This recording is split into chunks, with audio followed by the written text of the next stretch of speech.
आज हमको बजेट मिली 100 रुपीज तो 100 रुपीज आम मार्केट बिल्डिंग कौन खाଇବା से चलते देखिए। तो फर्स्ट आम मार्केट बिल्डिंग रे पहुँचला से कोला फ्लेवर ड्रिंक पीलु जोटा कि प्राइस थी तार 10 रुपीज।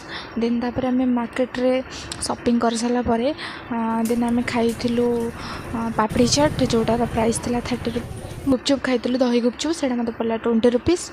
देन तापर आम शॉपिंग कर सारापर कुल्फी गोटे खाई से कुल्फी जो मेल्ट हो जानीपे केते जोरे खरा होता आम बहुत बड़ा भूल कर देलु जो पड़े शॉपिंग करापे एत भिड़ मैंने आप विश्वास ही करें। तो लेंबू सरबत पी नहीं 10 टଙ୍କା नहीं तो सबुतिक प्राइस मिसेक 100 रुपीज होगा।